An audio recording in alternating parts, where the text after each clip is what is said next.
Rebonjour à tous. Voilà, donc je suis dans mon chapitre des enzymes. Je vous ai déjà dit que les enzymes étaient des catalyseurs biologiques. Donc, ce sont des protéines qui vont accélérer les réactions chimiques. Alors, ce qu'il faut un petit peu comprendre, enfin, un petit peu, ce qu'il faut bien comprendre là-dessus, eh bien, je vais vous l'expliquer de suite. Donc, c'est que déjà, les enzymes, eh bien, vont être récupérées à la fin d'une réaction chimique. Donc, ça aide à une réaction chimique et puis c'est récupéré tel quel à la fin. Donc, ça peut servir de nouveau à faire la même réaction. Ça va? Ça, c'est important. Alors, prenons une réaction chimique, peu importe laquelle.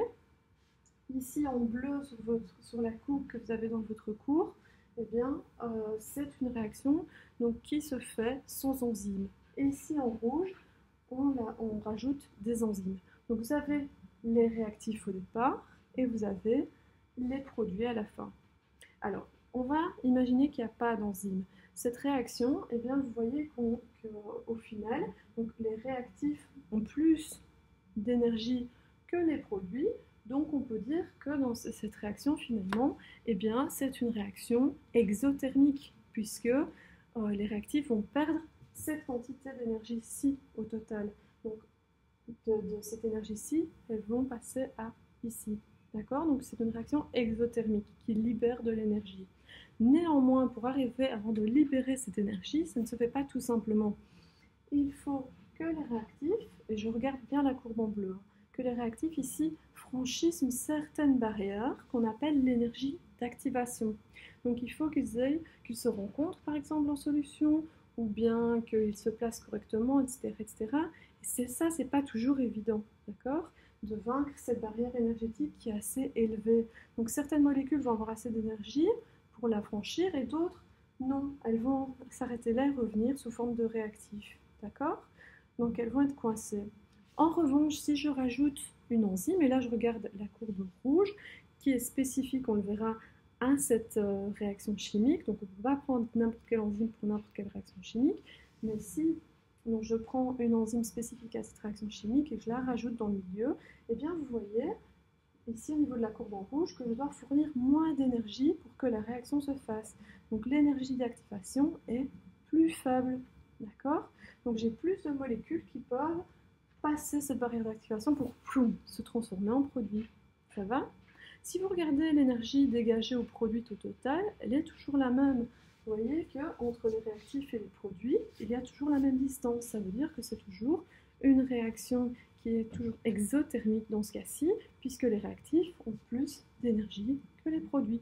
Donc finalement, l'énergie dégagée ou absorbée d'ailleurs, au final va être la même, ça va, mais quel est le rôle des enzymes? Ça c'est super important, de diminuer l'énergie d'activation, donc de faire en sorte que plus de molécules puissent franchir cette fameuse barrière. D'accord? Donc ça, j'espère que vous avez bien compris.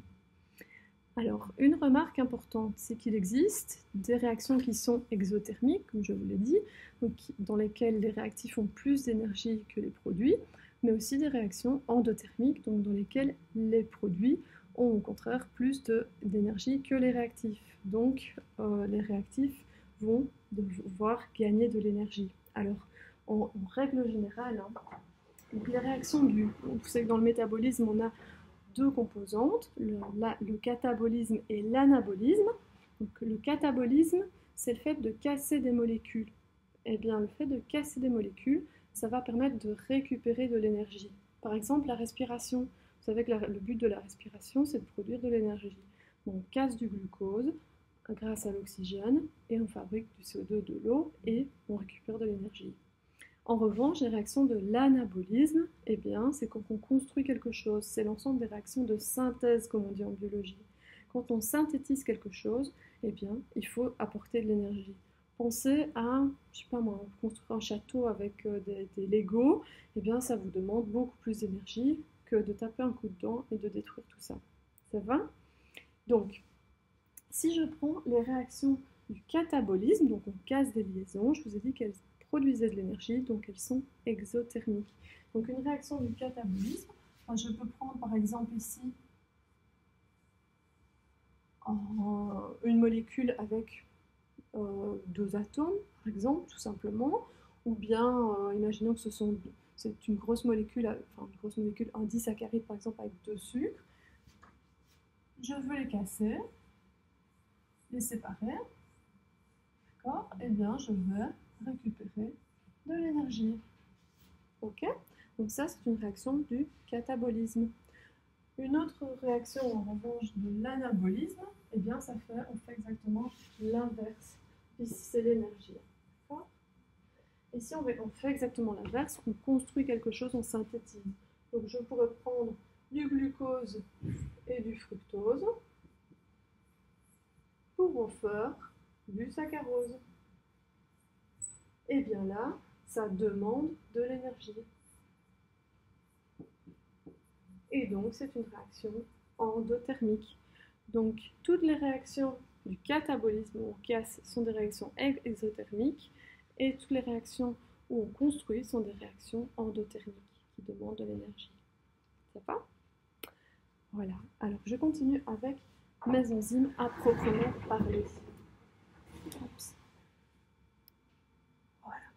Alors, imaginons donc qu'on ait une réaction, ici c'est sans catalyseur, c'est des figures de l'Eurobio, c'est sans catalyseur avec catalyseur.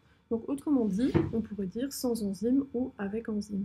Eh bien, vous voyez ici, on a pris l'exemple d'une réaction exothermique, ou dans laquelle les réactifs ont plus d'énergie que les produits, comme on a vu tout à l'heure. Alors, quand une réaction est catalysée par une enzyme, eh bien les réactifs, on les appelle les substrats. Ils vont se fixer sur l'enzyme et l'enzyme va soit prendre 2 réactifs, par exemple, et va les faire en sorte de les coller ensemble et mettre correctement ensemble, ce qui va aider à la formation à partir de 2 substrats d'un seul produit. Ça, c'est de l'anabolisme. Si on prend du catabolisme, moi je vous dis par exemple le saccharose qu'on coupe en glucose et en fructose, eh bien le saccharose va aller sur une enzyme qu'on appelle la saccharase, qui va déformer les liaisons entre le glucose et le fructose et qui va finir par aider à casser en 2. Notre enzyme, elle sort intacte de ça et elle peut être récupérée. Alors pour la première partie ici, pour les réactions exothermiques, donc les réactifs ont plus d'énergie que les produits. Donc l'exemple que je vous ai donné, c'est le saccharose qui se coupe en 2. Eh bien, sans enzyme, excusez-moi, il faut beaucoup d'énergie donc pour passer cette fameuse barrière énergétique qui est l'énergie d'activation. Donc la plupart des molécules vont rester calées ici et le saccharose ne va pas se couper tout seul en glucose et en fructose. En revanche, si on rajoute une enzyme, eh bien, on a ici E plus S, ça veut dire enzyme plus substrat. Donc quand une réaction est catalysée par une enzyme, les réactifs, on les appelle les substrats. Eh bien, il y a un complexe enzyme-substrat qui se forme. Le substrat et l'enzyme vont se fixer l'un à l'autre, d'accord? Et vous voyez que l'énergie d'activation, elle est beaucoup plus faible. Donc, plus de molécules vont pouvoir la franchir qu'ici. Et donc, la réaction va se faire plus vite. En revanche, l'énergie finale donc, qui a été dégagée, elle est la même. Ceci. Ça va? Donc, c'est bien une réaction exothermique et qui libère la même quantité d'énergie. Si en revanche, je prends l'exemple du glucose et du fructose que je veux assembler pour faire donc du saccharose, donc je dois avoir une enzyme spécifique qui fait ça aussi. Donc ça va être une réaction endothermique puisque je fabrique quelque chose. Vous voyez que l'énergie d'activation ici, elle est carrément immense à franchir. Et dans ce cas-ci, eh bien, il s'agit d'une réaction endothermique, donc les produits ont plus d'énergie que les réactifs. Donc ici, la barrière énergétique est vraiment immense. Donc il y a peu de molécules qui vont y arriver seules. Si je rajoute la bonne enzyme, eh bien vous voyez qu'on diminue cette fameuse énergie d'activation qui est ici représentée en jaune dans vos cours, mais que l'énergie totale, eh bien, elle reste dégagée ou absorbée. Absorbée dans ce cas-ci, elle reste la même. C'est ce qui est en orange dans vos cours. Voilà, j'espère que vous avez compris ce que je vous ai raconté sur les enzymes jusqu'à présent. Je termine avec une dernière chose, c'est le fait que plus on augmente la concentration en enzyme, vous voyez ici E entre crochets, ça veut dire concentration en enzyme, et plus la vitesse de la réaction va être élevée, puisque les substrats vont se fixer à l'enzyme, etc., etc. C'est proportionnel, d'accord? Et puis à un moment, vous voyez qu'on arrive à une vitesse maximale. Pourquoi est-ce qu'on arrive à une vitesse maximale? Réfléchissez. Si vous avez une quantité de substrat donné et que vous rajoutez des enzymes, ok, les molécules les enzymes vont pouvoir faire en sorte que les substrats se rencontrent plus facilement, etc., etc., et se transforment en produits. Mais il y a un moment où il y aura tellement d'enzymes dans le mélange que certaines enzymes vont se retrouver dans la solution à ne plus trouver de substrat. Voilà pourquoi on atteint un moment la vitesse maximale pour une quantité de substrat donnée, bien évidemment. Ça va? Voilà, j'en ai terminé. Donc le but des enzymes, c'est d'accélérer les réactions chimiques. Donc on parle de catalyseurs biologiques ou biochimiques, qui sont en réalité des protéines, okay, qui vont pouvoir être réutilisées à l'infini, je veux dire à l'infini façon de parler, mais par la cellule, et donc qui portent souvent le nom, qui terminent par ase, qui vont soit donc permettre une réaction endothermique, donc de l'anabolisme, soit une réaction exothermique, donc du catabolisme, mais qui de toute façon donc, vont diminuer l'énergie d'activation, cette fameuse barrière qu'il faut franchir pour transformer les réactifs en produits. On va parler de substrats, une fois qu'il y aura des enzymes, mais qui ne vont pas changer l'énergie totale de la réaction. Voilà la variation d'énergie au cours de la réaction. J'espère que vous m'avez suivi. Je vous embrasse.